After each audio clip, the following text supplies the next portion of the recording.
Bom dia, boa tarde e boa noite para você que está nos assistindo. Começa agora mais um Planeta SPM em quarentena. E no programa de hoje nós vamos continuar mostrando o trabalho dos jornalistas que estão na linha de frente da pandemia do coronavírus.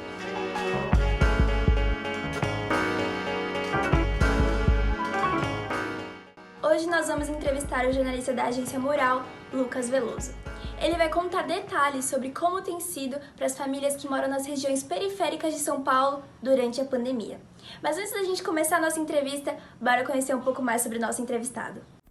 Lucas Veloso tem 24 anos e é formado em jornalismo há 3 anos. Morador da Zona Leste de São Paulo, Lucas trabalhou no portal Alma Preta em 2019. Em 2020, se tornou repórter da agência Mural. O projeto da agência nasceu em 2010 como o blog Mural no site da Folha. E tem uma missão de trazer informações sobre as periferias da Grande São Paulo que normalmente não são abordadas nos grandes veículos de mídia. Em 2015, a agência Mural lançou seu próprio site e vem firmando o compromisso em transmitir notícias feitas por jornalistas que vivem a realidade das regiões mais periféricas da cidade de São Paulo. Olá, Lucas. Obrigada por ter aceitado o nosso convite. Imagina, eu que agradeço o espaço. Então, vamos começar falando sobre a situação atual. E eu queria contar que entender o valor de trazer voz para as comunidades periféricas e levantar uma pauta que muitas vezes a sociedade, até mesmo a mídia tradicional, prefere ocultar, é uma questão. E eu queria que você contasse um pouco das reportagens mais relevantes que estão sendo produzidas durante a pandemia. Eu acho que tem uma questão que o Brasil é desigual socialmente, então as pessoas mais pobres, tem pessoas muito pobres e tem várias categorias de pessoas pobres, na verdade. Tem pessoas que são muito pobres e que com essa pandemia e com todas as crises, na verdade, que o país já enfrenta, mas sobretudo nesses últimos dias, nessas últimas semanas com a pandemia do coronavírus, essas desigualdades têm se acentuado. Então são pessoas que, por exemplo, antes da pandemia já tinham dificuldades financeiras ou, por exemplo, para conseguir comer todos os dias. Com a pandemia, com a situação de isolamento social e com todas as outras demandas que a gente deve seguir, essas situações estão muito mais difíceis. E isso impacta em todos os aspectos da vida, né? Por exemplo, então, se a pessoa tem uma dificuldade financeira, para se manter, ela vai ter que ir para a rua. Então, ela não vai conseguir, por exemplo, ficar em casa. Se a casa é muito pequena, por exemplo, e tem muitas pessoas, como é o caso de vários domicílios nas periferias, essa é outra questão. Se na questão, por exemplo, dos estudos, na educação das crianças, que é uma das pontos que a gente está fazendo aqui, tem a plataforma, o governo, o Estado diz que forneceu uma plataforma para que as crianças mantenham a rotina de estudo, mas, por exemplo, a internet nas periferias é muito ruim. A estrutura a velocidade com que essa internet chega, com que a banda larga chega nas periferias é muito ruim. Aí, por exemplo, mesmo que chegasse para todo mundo a internet, tem outra questão que é dos equipamentos. Muitas vezes é um celular para toda a família. Então, são 3 crianças em casa, como que fica esse acompanhamento dos estudos? Então, são uma série de questões que são problemas estruturais que, nesse momento de pandemia, a gente vê muito mais ressaltado. Lucas, seu trabalho como jornalista se destaca pela sua posição contra as injustiças e a desigualdade social. Por que você escolheu trabalhar com isso e qual a importância da produção desse conteúdo?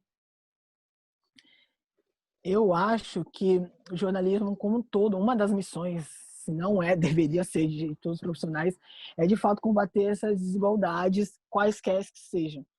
Porque é muito injusto numa sociedade em que tem todo mundo e todo mundo tem direitos iguais perante a Constituição, enfim, algumas pessoas consigam praticar algumas medidas simples, que, por exemplo, o isolamento social, o home office, e outras pessoas estão sendo demitidas, ou pessoas que não têm internet, por exemplo, para cumprir o home office. Pessoas que estão em empregos, por exemplo, que a gente chama muitas vezes de subempregos, né? Que tem o isolamento social, mas as pessoas não conseguem ficar sem trabalhar e ganham pouco para exercer o ofício que fazem. Por exemplo, aqui em Guaraná tem muitos entregadores de aplicativos. Essas pessoas, elas não têm muita opção de ficar em casa, porque também estão sem renda, também estão sem auxílio emergencial que foi oferecido pelo governo, por essa demora, por essa questão de burocracia. não têm opção de ficar em casa e ganham muito pouco. Então, é o valor da sobrevivência mesmo. Não é um dinheiro que eu vou investir, que eu vou pagar uma faculdade também. É o dinheiro, por exemplo, para comer. Então, eu acho que nesses dois extremos, as pessoas que têm muito e vendo pessoas que têm pouco, eu acho que uma das funções sociais do jornalismo deveria ser, na verdade, combater essas injustiças. Mas aí o nosso trabalho, na verdade, não é combater no sentido de essa questão mais militante de ir para a rua, de entregar panfleto. É no sentido de mostrar essas diferenças que são frutos de uma desigualdade social provocada porque tem pessoas que têm muita grana, que têm mais possibilidades, e tem pessoas que têm menos, assim. Entende? Bom, como você citou na minha primeira pergunta, você falou bem da realidade da quarentena nas comunidades. E eu queria te perguntar quais são as maiores dificuldades enfrentadas por essas pessoas nesse momento tão atípico, acho que você já citou, mas como está sendo retratado nas reportagens? Quais são as reportagens mais relevantes? Uma das questões que, em primeiro lugar, a gente pensou e a gente escreveu sobre é o tamanho dessas casas, que é o principal, né? As pessoas moram em casas geralmente moram em casas muito pequenas e não conseguem fazer esse isolamento pela quantidade de pessoas que moram. Então, logo nas primeiras semanas da quarentena, a gente fez uma matéria que era onde o isolamento é impraticável. Então, a gente falou, por exemplo, com o Alex, que mora numa favela na Zona Sul. Ele e mais 10 pessoas, com netos, filhos, a esposa e a mãe. Então, são 11 pessoas dentro de um cômodo. Então, você imagina como que isso é precário e em que medida ele consegue praticar esse isolamento. Então, essa foi uma das primeiras coisas. Depois, algumas questões de água também. Muitas periferias, muitas favelas sofrem com a falta de regularização da água. Então, a Sabesp, que é quem fornece a água aqui na cidade, por exemplo, não regularizou em várias ocupações, várias favelas, vários bairros inteiros vivem sem água. Depende de caminhão-pipa ou, se não, de rodízio. Então, não tem água todo dia. Tem 2 vezes na semana, 3 vezes na semana. E o isolamento social, que depende de uma casa, que você consiga ficar minimamente bem dentro por um longo período de tempo. E a questão da água, que faz parte das medidas básicas, são 2 fatores que não dá para a gente pensar em outras questões sem considerar essas 2 coisas. E alinhadas sobre... acho que são 3, na verdade. Tem a questão da moradia, de ter um espaço mínimo que você consiga ficar. Tem a questão da água, que é para higiene, o banho, enfim. E a própria lavagem das mãos. E a questão financeira mesmo. São esses 3 aspectos principais que eu destacaria que impede ou permite que as pessoas consigam ficar em casa, que consigam praticar essas medidas que são mais básicas e indicadas para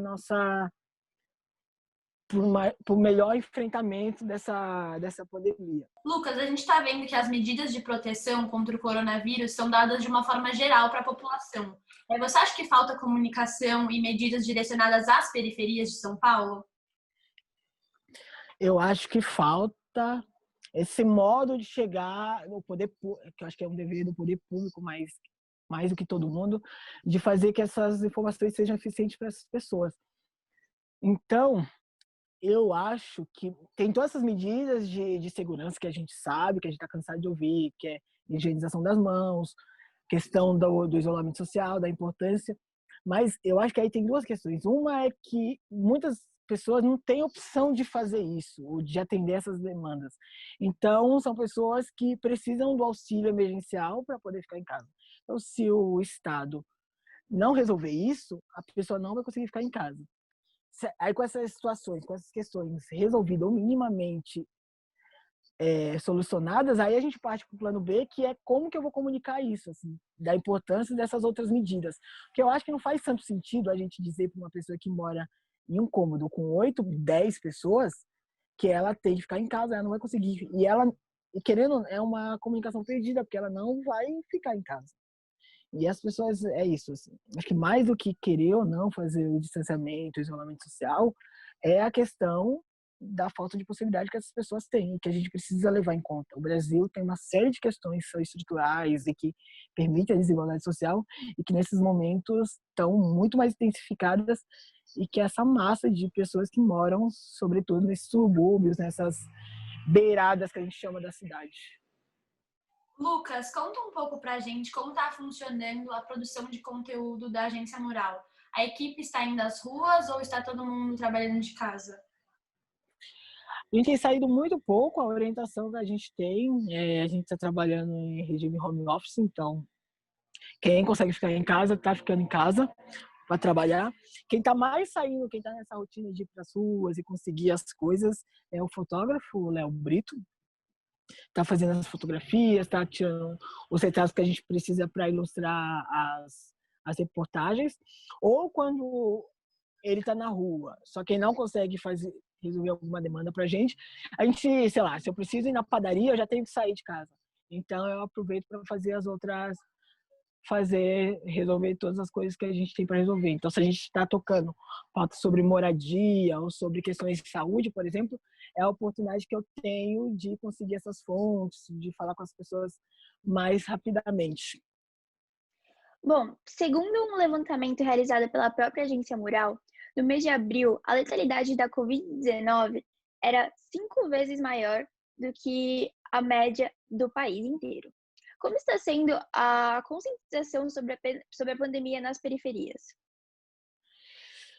Então, eu acho que tem grupos, tem coletivos, movimentos sociais que estão bem empenhados em mostrar a importância disso, de que realmente as mortes, acho que é um exemplo que já foi muito usado, inclusive, Brasilândia, a comparação de Brasilândia e Morumbi, né?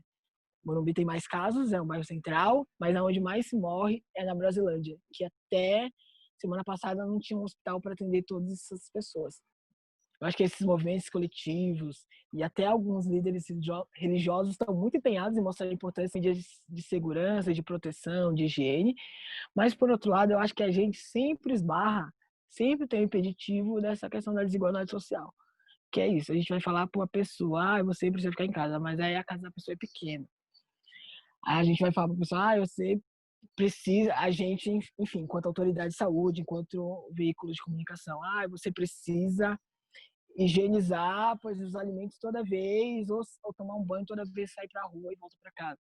Mas aí a pessoa tem água todo dia. Então, por exemplo, Paraisópolis voltando a Paraisópolis, é o exemplo de uma favela, de um espaço que o poder público não agiu como deveria agir e foi de iniciativa dos próprios moradores fazer essas ações para lidar com o vírus, porque é isso. O vírus não vai deixar de chegar aqui porque o poder público não fez nada.